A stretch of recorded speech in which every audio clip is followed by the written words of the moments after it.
Robert Stoller, donc c'est le psychiatre américain qui est très connu, qui est cité quand même aussi par l'UNESCO comme un des premiers qui a fait des institutions pour l'étude du genre.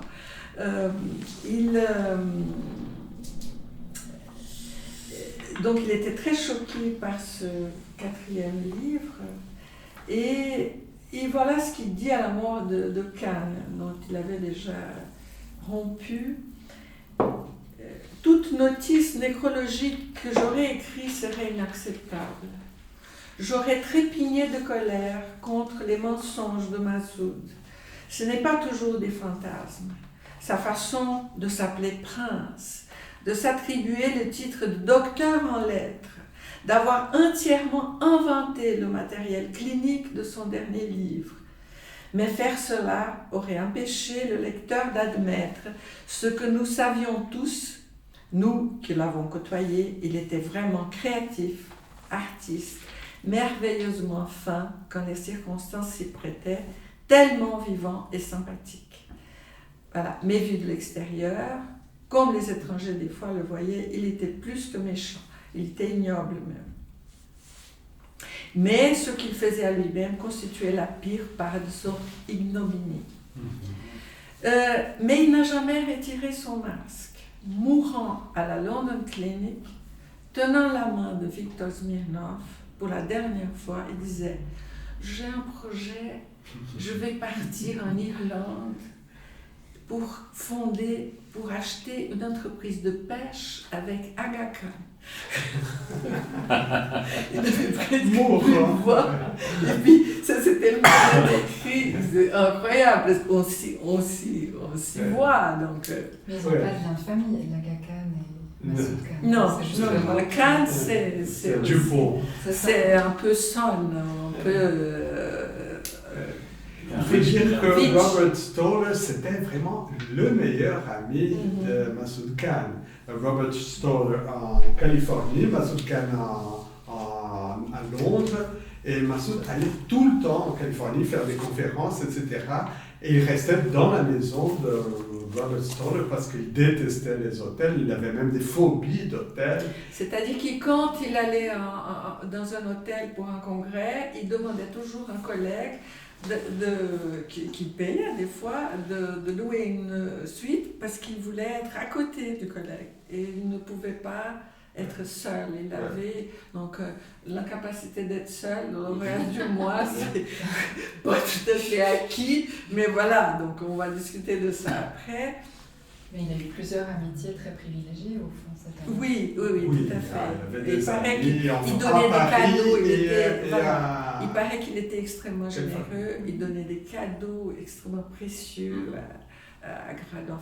Il adorait Paris parce qu'il disait « Je peux m'asseoir dans un café, ici personne ne me connaît, et voir passer des jeunes. » Il dit « C'est la chose que j'aime le plus de ma vie, c'est aller à Paris et faire ça. » Donc, maintenant son analyse. Les commentateurs de l'analyse de Kahn par Winnicott sont éparses par des collègues de l'époque. Certains disaient que c'était un échec, d'autres disaient qu'il n'avait pas réussi à modifier la pathologie narcissique de Kahn.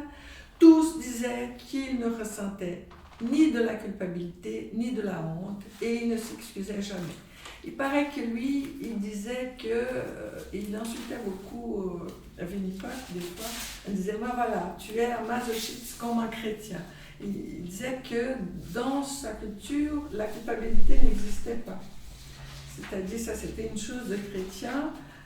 Il disait que quand on devait se manger, on allait se manger. Et puis, voilà, donc on ne faisait pas un cas de ça. On ne sait pas s'il inventait ça, mais en tout cas, il se voyait dans cette attitude. Donc, en ce qui concerne la candidature de Massoud à l'IPA britannique, Linda Hopkins reconnaît que c'est difficile, voire impossible, de connaître la vérité. C'est pour cela qu'elle s'en remet à ce qu'elle dit de la version de Massoud. Alors, donc, il y a toute la question comment Linda Hopkins, parce qu'à mesure qu'on avançait dans la lecture, comment elle pouvait avoir accès à toutes ces informations alors que Massoud a dit « c'est 50 ans, après ma mort, on ne peut pas toucher à mes workbooks ». Et puis elle parlait, je disais « mais bon, Qu'est-ce qui se passe? Comment elle a pu avoir Non, accès? ça c'est pas Massoud qui l'a fait, c'est l'IPA qui a fait ça. Ah, c'est l'IPA? Oui. Mais c'était pas Massoud. Parce que cette question des workbooks, les workbooks, c'est pendant 10 ans ou plus, ils prenaient des notes comme ça, comme un carnet, un journal intime, et ils prenaient des notes, et puis ces cahiers-là, entre autres, lorsqu'il est mort, Linda Hopkins, elle est complètement étonnée de ça, c'est l'IPA, l'Association psychanalytique internationale, qui avait expulsé Massoud Khan, qui a hérité de ses cahiers. Et l'IPA a dit, pendant 70 ans, ces cahiers ne seront pas... 50 ans ne seront pas... Jusqu'à 39. Parce que c'était la question de... toute la question, la justification que l'IPA avait fait, c'était qu'il y avait des références sur les patients. Et donc, il faudrait que tous puissent mourir pour pouvoir publier ça. Or, Linda Hopkins dit, c'est très personnel, il n'y a presque pas de remarques sur les patients.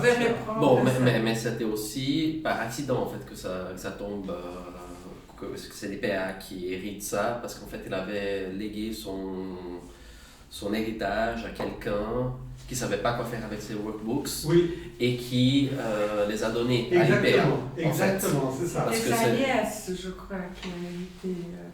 mais de toute façon, c'était un peu tordu comme à quelqu'un au Pakistan qui ne connaissait rien de la psychanalyse, qui ne savait pas que faire ça. C'était sa nièce. Mais ce qui s'est passé, donc je disais, c'est quand même... Mais après coup, on a un peu compris, c'est que Linda Hopkins s'est adressée à Stoll, à Sybil Stoll, et a dit, mais est-ce que je ne peux pas avoir accès à quelque chose, des notes, etc. Et puis, le fait est que les Stoll avaient fait une copie de toutes les workbooks. Donc, le workbooks, il reste intouchable jusqu'à 39. Ça, c'est vrai. De 89, il vient d'être publié. Voilà, exactement. Et puis, Linda Hopkins est en train de le publier par l'éditeur Karnak, de nouveau, pendant que sa biographie est en train d'être traduite, donc celle que nous avons consultée. Bon, et juste par rapport à ça, ce qui est aussi intéressant, c'est qu'en fait, elle a eu accès à ça parce qu'en fait, un ancien de ses superviseurs était marié avec le fils de... Le petit-fils... oui, donc, et ces superviseurs-là a dit à ses petits-fils qu'il fallait faire confiance à Linda Hopkins et que... Mais il y avait une histoire aussi de la femme de Lucien Freud. La femme, comment c'est l'histoire? La femme de Lucien Freud, la fille de Lucien Freud, qui avait une supervision, qui avait des choses avec les Stoll. Donc il y a eu cette... Oui, mais en gros, ils voulaient cacher un peu ça, qu'ils avaient la copie des workbooks, mais ça a pris du temps en fait pour qu'elles puissent vraiment avoir accès à cette copie-là. Toutes ces femmes et toutes ces relations sexuelles, il n'a jamais eu un enfant, même... Non, il n'a jamais eu un enfant. Il disait qu'il voulait avoir un enfant, mais il n'a jamais eu. Il ne pouvait pas donc. Hein? Peut-être qu'il ne pouvait pas. Peut-être qu'il était stérile.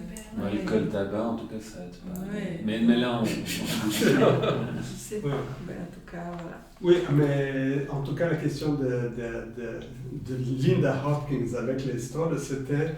elle était allée faire la biographie, elle faisait des entretiens avec plusieurs personnes, elle est allée faire des entretiens avec Stoll qui était mort, donc c'est sa femme qui l'a reçu.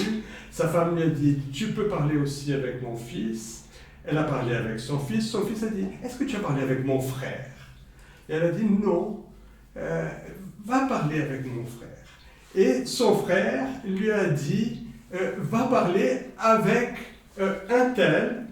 Et elle a dit, c'était mon superviseur. Alors elle est allée parler avec un tel, et son superviseur lui a dit, écoutez, la femme de Stoller, Sybil Stoller, elle a un secret. si tu deviens fiable, je pense qu'elle va te livrer ce secret. Donc elle est revenue vers Sybil Stoll, a discuté avec elle. Entre-temps, son superviseur avait discuté avec Sybil Stoll, puisqu'il était marié au fils de Sybil Stoll. Et c'est là que Sybil Stoll a dit, le secret, c'est que nous avons une copie des notebooks et je vous laisse consulter ça pour faire votre biographie. Et là, ça a été un instrument extrêmement riche pour sa biographie.